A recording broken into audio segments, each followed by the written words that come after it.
സംഭവം ശനിയാഴ്ച വൈകിട്ട് ഒരു 5:30 മണിയായിരുന്നു. അപ്പോൾ ഒരു 5 മണിയൊക്കെ ആയപ്പോഴത്തേക്കും ഞാനും അമ്മയും ഹസ്ബൻഡും കൂടി ഇവിടെ കൃപ ഹോസ്പിറ്റലിൽ അമ്മയെ കാണിക്കാൻ പോയ ടൈമായിരുന്നു. അപ്പോൾ എന്നെയും അമ്മയും ഹോസ്പിറ്റലിലാക്കിയിട്ട് ഹസ്ബൻഡ് തൊട്ടടുത്തുള്ള കടയിൽ പോയിരിക്കുകയായിരുന്നു. ഞാൻ ഡോക്ടറെ കണ്ട് ഇറങ്ങിയിട്ട് അമ്മയ്ക്ക് മെഡിസിൻ വാങ്ങണമായിരുന്നു. അപ്പോൾ ഓപ്പോസിറ്റുള്ള ആശ്വാസ് മെഡിക്കൽ സ്റ്റോറിൽ നിന്ന് മരുന്ന് വാങ്ങിക്കാനായിട്ട് പോയതാണ്. പോയി മരുന്നും വാങ്ങി തിരിച്ച് അമ്മയുടെ അടുത്തോട്ട് വന്ന ടൈമിൽ ഇയാൾ ഹോസ്പിറ്റലിൻ്റെ ഫ്രണ്ട് നിൽക്കുമായിരുന്നു. ഞാൻ കണ്ടില്ലായിരുന്നു. അപ്പോൾ ഞാൻ നടന്നു വന്ന ടൈമിൽ ഇയാൾ സ്കൂട്ടറിൽ നിന്ന് ഇറങ്ങി വന്നു, കഴുത്തിൽ കിടക്കുന്ന മാല വലിച്ച് പൊട്ടിച്ചിട്ട് പെട്ടെന്ന് സ്കൂട്ടർ അങ്ങ് സ്റ്റാർട്ട് ചെയ്തു. അയാളുടെ ഷർട്ടിൽ കയറി പിടിച്ചു. അപ്പോൾ ഇയാൾ എന്നെ തള്ളി മാറ്റാൻ നോക്കിയിട്ട് വണ്ടി മുന്നോട്ട് എടുക്കാൻ നോക്കി. അപ്പോൾ ഞാൻ പിടിവിട്ടില്ല. അപ്പോൾ ഇയാൾ വണ്ടി മുന്നോട്ടെടുത്ത സമയത്ത് ഞാൻ വണ്ടിയുടെ കൂടെ അങ്ങ് ഓടി. കുറച്ച് ദൂരം ഫ്രണ്ടിലോട്ട് പോയി ഇയാൾ വണ്ടി നിർത്തിയില്ലായിരുന്നു. ഞാൻ പെട്ടെന്ന് വണ്ടിയുടെ ഹാൻഡിൽ പിടിച്ചെടുത്തു. ഹാൻഡിൽ പിടിച്ച് അയാൾ ബാലൻസ് തെറ്റി റോഡിൽ വന്ന് വീഴുക ചെയ്തത്. റോഡിൽ വന്ന് വീണ് ഞങ്ങൾ അവിടുന്ന് കുറച്ച് ദൂരം ഫ്രണ്ടിലോട്ട് പോയി. അപ്പോഴത്തേക്കും നാട്ടുകാരെല്ലാം ഓടിക്കൂടി സംഭവം എന്താണെന്ന് തിരക്കി. പിന്നെ പകുതി മാല എൻ്റെ കഴുത്തിലും ബാക്കി അയാളുടെ കയ്യിലാണ്. പിന്നെ നാട്ടുകാരനെ ഇടപെട്ട് മാല തിരിച്ചു വാങ്ങി തരച്ചത്. അപ്പോഴത്തേക്ക് ഹസ്ബൻഡ് വന്നു. പിന്നെ നാട്ടുകാരെന്നെ അയാളെ പോലീസ് ഏൽപ്പിക്കുകയാണ് ചെയ്തത്.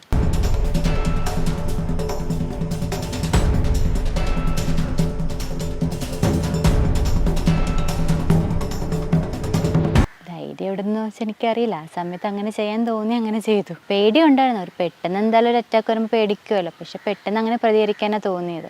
അപ്പോഴത്തെ വീഴ്ചൻ്റെ തലയ്ക്ക് നല്ല ഇടിയും കിട്ടി, ഷോൾഡർ നല്ല പെയിൻ ഉണ്ടായിരുന്നു. അപ്പം തന്നെ അവിടുത്തെ കൃപ ഹോസ്പിറ്റലിൽ കയറി ഫസ്റ്റ് എയ്ഡ് ചെയ്തു. അവരവിടുന്ന് പെയിൻ കില്ലറിൻ്റെ ഇഞ്ചക്ഷൻ എല്ലാം എടുത്തു. എന്നിട്ട് ഞങ്ങൾ അവിടെ നേരെ സ്റ്റേഷനിലാണ് പോയത്. അപ്പോൾ സ്റ്റേഷനിൽ ചെന്ന് നോക്കിയപ്പോഴത്തേക്ക് ബാക്കി മുറിവും കാര്യങ്ങളൊക്കെ കണ്ടതും, കാലിലും മുറിവും, ഷോൾഡർ നല്ല ചതവുണ്ടായിരുന്നു. പിന്നെ തലയിൽ അവിടെ നല്ല മുഴച്ചൊക്കെ വന്നു. പിന്നെ അവിടുന്ന് നേരെ മിഷൻ ഹോസ്പിറ്റലിൽ പോയി. അവർ പരിശോധിച്ച് നോക്കിയിട്ട് പറഞ്ഞു അത്യാവശ്യം ചതവും കാര്യങ്ങളൊക്കെ ഉണ്ട്, 2 ദിവസം കുറവില്ലെങ്കിൽ വന്ന് എക്സ്റേ എടുക്കാൻ പറഞ്ഞു. കുറച്ച് സമയം പേടിയും കാര്യങ്ങളൊക്കെ ഉണ്ടായിരുന്നു. പിന്നെ റിക്കവറായി വരുന്നേ ഉള്ളൂ. ഞാൻ താഴത്തെ കടയിൽ നിൽക്കുമായിരുന്നു. അപ്പോൾ എന്നെ ആശുപത്രി വിളിച്ചിട്ട് പറയായിരുന്നു എൻ്റെ മാല പോയി, അങ്ങനെയാണ് പറഞ്ഞത്.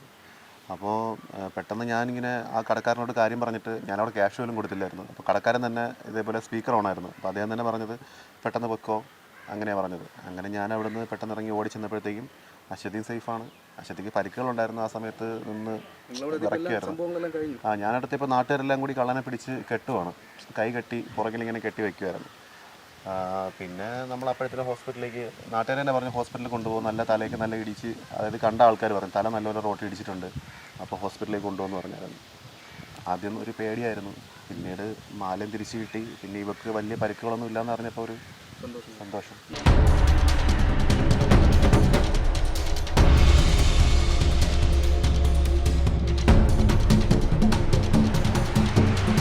പോലീസുകാർ പറയുന്നത് കേട്ടു അത് അയാൾ ഉപയോഗിച്ചിരുന്ന വാഹനം, ഈ മാല പൊട്ടിക്കാൻ വേണ്ടി ഉപയോഗിച്ചിരുന്ന വാഹനം ഒരു സ്കൂട്ടറായിരുന്നു, ഒരു റെഡ് കളർ സ്കൂട്ടറായിരുന്നു. അപ്പോൾ അത് മോഷ്ടിച്ചുകൊണ്ട് വന്നതാണ് എന്ന് പറയുന്നുണ്ടായിരുന്നു. നാട്ടുകാർ പറയുന്നുണ്ട് അവിടെ സ്ഥിരം ഇതേപോലെ മാലമോഷണം, അങ്ങനെ മോഷണങ്ങളൊക്കെ ഒരുപാട് ഇപ്പോൾ ഈയിടെയായിട്ട് കൂടിയിട്ടുണ്ട് എന്ന് പറയുന്നുണ്ടായിരുന്നു. അപ്പോൾ അതുകൊണ്ട് തന്നെ നമ്മൾ വിചാരിച്ചൊരു കേസ് ഫയൽ ചെയ്യണം എന്ന് വിചാരിച്ചില്ല. അപ്പോൾ വേറെ ആർക്കെങ്കിലും നഷ്ടപ്പെട്ടു പോയ മാല അതുപോലെ ചിലപ്പോൾ കിട്ടുന്നെങ്കിൽ കിട്ടിക്കോട്ടെ എന്ന് വിചാരിച്ചിട്ടാണ് കേസ് ഫയൽ ചെയ്യാൻ വേണ്ടി തീരുമാനിച്ചത്. ഇല്ലില്ല, എന്നെ പിടിച്ച് മാറ്റാൻ മാക്സിമം പുള്ളി ശ്രമിച്ചിട്ടുണ്ടായിരുന്നു. എന്നുവെച്ചാൽ അയാൾക്ക് മുന്നോട്ട് പോകാൻ വേണ്ടിയിട്ടായിരിക്കണം. പക്ഷെ ഞാൻ പിടിവിടാത്തത് കൊണ്ടായിരുന്നു. അയാൾ മാക്സിമം എന്നെ തള്ളിയിട്ടിട്ട് വണ്ടി എടുക്കാനാണ് ശ്രമിച്ചത്. ഞാൻ ഡ്രസ്സിനകത്താണ് മാല ഇട്ടിരുന്നത്, ഞാൻ പുറത്തിടാറേ ഇല്ല. ഡ്രസ്സിനകത്ത് തന്നെയായിരുന്നു മാല ആയിരുന്നത്.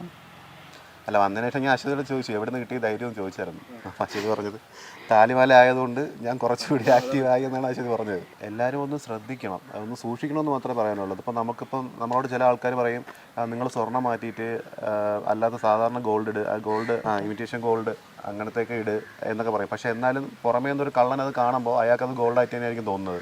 അപ്പോൾ പിടിച്ച് പറിക്കുന്ന ആ ഒരു സമയത്ത് നമുക്കുണ്ടാകുന്ന അപകടം, അതിനാണ് നമ്മൾ കൂടുതലും പ്രാധാന്യം കൊടുക്കേണ്ടത്. എടുത്ത് ചാടണം. അശ്വതി ചെയ്തതുപോലെ ഇപ്പോൾ പെട്ടെന്ന് അയാളെ അറ്റാക്ക് ചെയ്ത് കീഴ്പ്പെടുത്താനുള്ള മനക്കെട്ടി എല്ലാവർക്കും ഉണ്ടാവണമെന്നില്ല. പക്ഷേ അബദ്ധങ്ങളിൽ ചെന്ന് ചാടുന്ന ആൾക്കാരുണ്ട്. നമ്മളങ്ങനെ ഒരുപാട് ന്യൂസും കാര്യങ്ങളൊക്കെ കണ്ടിട്ടുമുണ്ട്. പക്ഷേ എന്നാലും നമ്മളെ കൊണ്ട് ആ സമയത്ത് ചെയ്യാൻ പറ്റുന്നത് എന്താണെന്ന് വെച്ചാൽ നമ്മൾ ചെയ്യുക. അല്ലെങ്കിൽ നമ്മളെ കൊണ്ടൊന്നും പറ്റിയില്ലെങ്കിൽ പോലും അവിടെ തൊട്ടടുത്ത് നിൽക്കുന്ന നാട്ടുകാരെങ്കിലും വിവരം അറിയിക്കാനുള്ള ആ ഒരു ധൈര്യം നമ്മൾ ആ സമയത്ത് കാണിക്കണം. നമുക്കെതിരൊരു അപകടം ഉണ്ടാകുന്ന സമയത്ത് നമ്മുടെ ധൈര്യം സംഭരിച്ച് പ്രതികരിക്കുക തന്നെ വേണം. ഇതെല്ലാ സ്ത്രീകൾക്കും കഴിയണമെന്നില്ല. പക്ഷെ മാക്സിമം നമ്മൾ ധൈര്യം മുന്നിട്ട് തന്നെ നിൽക്കണം.